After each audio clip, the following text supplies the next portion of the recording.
O desejo de vingança e o ódio por Bolsonaro chegaram a um ponto tão fora de controle para Lula que agora, nos bastidores, ele mostrou que está disposto a arriscar a própria pele para que o ex-presidente seja condenado. Eu já vou explicar direitinho essa história para você, mas preciso antes comentar sobre alguns outros assuntos importantes, como a fake news da Receita sobre os prêmios dos atletas. Preciso mostrar também a desculpa fajuta de Boulos e as falas comprometedoras do assessor especial da presidência sobre a Venezuela. Bom, a Receita Federal fez a seguinte publicação no seu perfil oficial na rede social X, o antigo Twitter. Você sabia? Medalhas, troféus e prêmios recebidos em eventos esportivos oficiais no exterior, como as Olimpíadas, são isentos de impostos federais. Como você pode ver na imagem, os próprios usuários da rede social adicionaram contexto a essa colocação, que de certa forma acabou desmentindo o que foi dito pela Receita.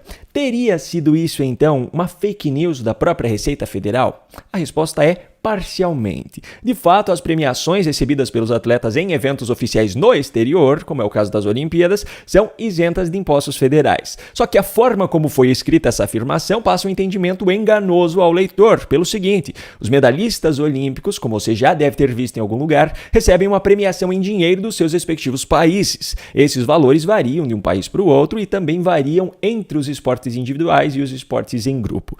No caso do Brasil, um atleta que conquistou a medalha de ouro em uma modalidade individual nas Olimpíadas de Paris, a título de exemplo, receberia uma premiação do Comitê Olímpico Brasileiro de R$350 mil. Receberia, porque na prática desse valor será deduzido o valor do imposto de renda. No caso desse valor, o imposto é de 27,5%. Portanto, o valor líquido que ele, atleta, receberá é de pouco mais de R$250 mil. Resgatando então aquela publicação da Receita, ela não mentiu sobre nenhum fato, mas omitiu um fato muito importante.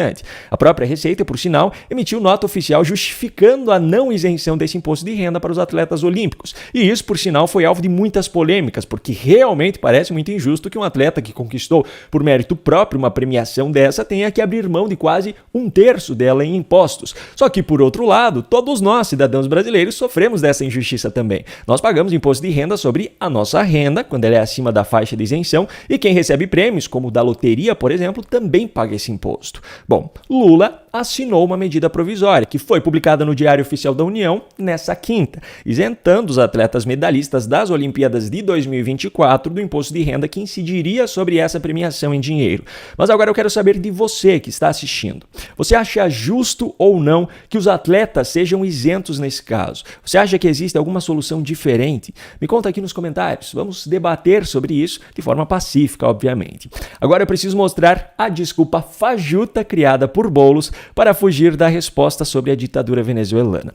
No vídeo de ontem eu mostrei o piti de Natuza Neri na entrevista com Datena, na sequência de entrevistas com os candidatos à Prefeitura de São Paulo. Depois de Datena foi a vez de Boulos, e logo de cara ele foi questionado sobre a Venezuela. É uma ditadura ou uma democracia? Veja o que ele disse. Sobre Venezuela, o senhor considera que ali reside uma democracia ou uma ditadura? A Venezuela não é o meu modelo de democracia. Mas é uma ditadura? Olha, ou é uma democracia? Eu queria muito que o senhor qualificasse, porque ao senhor qualificar, eu consigo entender muito do seu pensamento. Se o senhor não qualifica, fica a impressão de que o senhor está evitando dizer que não é o meu modelo, não é o meu modelo de democracia. Não é o modelo dele de democracia. Vem cá, se existem modelos próprios de democracia, me explique então como é possível que nesse raio de país pessoas possam ser condenadas à prisão por participarem de atos chamados de antidemocráticos e por terem atentado ao chamado Estado Democrático de Direito. Como é que a justiça pode julgar uma pessoa como antidemocrática se aquilo que ela praticou pode ser apenas uma defesa do modelo dela de democracia? E outra coisa, Venezuela não é o modelo dele de democracia. Não existe nada de democracia na Venezuela. Essa resposta é mais uma prova de que pessoas como ele defendem ditaduras. Mas a vergonha de Boulos não parou por aí. Além dessa desculpa patética, ele ainda fugiu covardemente da resposta, mudando de assunto. Em vez de Boulos, ele mostrou que ele é, no máximo, um cupcake. Se ficar comprovado que houve fraude nas eleições, se isso de fato se comprovar, não é? E o governo que exercitou fraude permanecer no governo, você não vai ter mais lá uma democracia.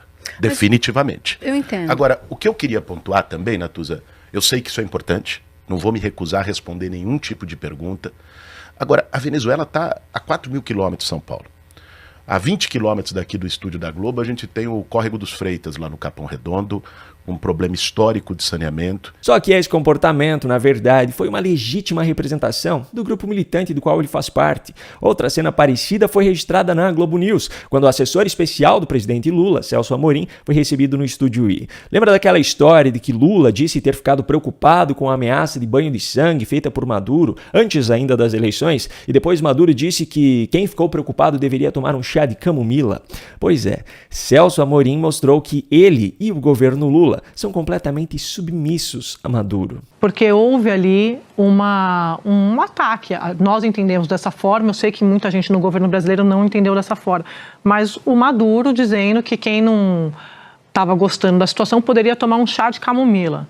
Ele estava respondendo, na verdade, a uma fala do presidente Lula que tinha se dito assustado. Eu, pessoalmente, tomo chá de camomila há 20 anos, de modo que eu não me senti ofendido. Tomo chá de camomila há 20 anos, de modo que eu não me senti ofendido. A submissão daqueles que dizem ser defensores intransigentes da democracia continua ficando clara quando Amorim classifica a não apresentação das atas como lamentável.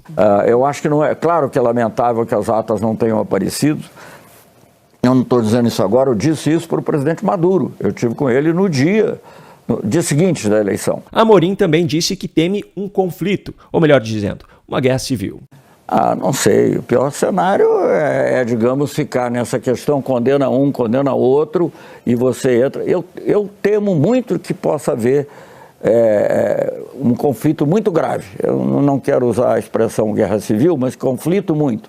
E temo muito. Teme, mas não faz nada para evitar. A postura do governo brasileiro contribui para que a única alternativa para o povo venezuelano seja essa. Afinal, ditadores não saem do poder por conta própria. Ditadores não se aposentam. Ditadores só saem do poder com a sua própria morte, ou sendo tirado do cargo por um golpe dos seus próprios aliados, ou em uma revolta popular que culminaria em uma guerra civil. As duas últimas alternativas normalmente têm como resultado a primeira. Mas, como eu disse antes, o Brasil não tem feito nada para evitar que isso aconteça. E Amorim deixou isso ainda mais claro. Então nós temos que ter uma flexibilidade, ouvir todos os lados e contribuir para que a solução tem que ser deles, no fundo. Ninguém de fora vai impor uma solução. Agora, sendo bem franco, também não dá para se esperar nenhuma solução vinda de um cara que nem o nome do verdadeiro vencedor das eleições venezuelanas não sabe. Em vez de González, agora é Edmundo Gonçalves. Eu recebi também o candidato da oposição, Edmundo Gonçalves. Edmundo Gonçalves. Mas, no fim das contas, a postura de Amorim é apenas a representação do posicionamento de Lula. Afinal, ele é o assessor especial da presidência. As informações traçam um caminho cada vez mais claro para a hipótese de que é Lula quem não está deixando que os seus representantes refutem o resultado de Maduro. A pergunta que fica é: por quê? O que será que Maduro sabe sobre Lula e o PT para que Lula tenha tanto medo de contrariá-lo? Enfim, já que estamos falando sobre Lula, me permita trazer agora o último assunto. O desejo de vingança e o ódio de Lula por Bolsonaro ficou tão fora de controle que agora Lula está disposto a arriscar a própria pele para prejudicar o ex-presidente. O TCU julgou se Lula deveria ou não devolver aquele famoso relógio Cartier avaliado em R$60 mil que ele recebeu de presente como presidente do presidente da França em 2005. Esse é o mesmo relógio que Lula disse em um programa em 2023 que passou 25 anos perdido, mesmo que de 2005 a 2023 só tenham se passado 18 anos. Mas se Lula falou que foi assim, é o tempo que passou errado de lá para cá. Bom, o resultado não foi diferente do esperado. Por 7-1, o TCU decidiu que Lula pode ficar com o relógio. Mas Lula não gostou dessa decisão. Aliás, segundo a matéria da Folha de São Paulo, Lula ficou enfurecido porque essa decisão pode abrir brecha para se rediscutir o caso das joias de Bolsonaro. Lula diz que foi usado pela corte para que ela possa inocentar Bolsonaro e que agora pretende devolver o relógio ao TCU. Ou seja, ele já está disposto a fazer sacrifícios, tamanho é o ódio que ele sente pelo seu rival. As pessoas no seu entorno, no entanto, o aconselharam a não fazer isso, porque poderia abrir brecha para que ele tivesse que devolver outros presentes recebidos, como aqueles que estão nos famosos containers que ele diz nem ter onde colocar. Como resultado disso, a Advocacia Geral da União União, que deveria ser a Advocacia Geral da União, mas na prática a Advocacia Geral de Lula, vai recorrer da decisão do TCU para não abrir brecha para Bolsonaro. Só que esse recurso não é para que Lula tenha que devolver o relógio. A mudança que eles procuram é no parâmetro que foi decidido. A AGU quer que prevaleça o entendimento de que itens recebidos somente após 2016 sejam incorporados ao patrimônio da União, mas que essa obrigatoriedade não tem efeito retroativo. Em outras palavras, a Advocacia Geral da União defende algo que é pior para a União, mas é muito melhor para Lula. Que coincidência, não é mesmo? Um grande abraço e até a próxima.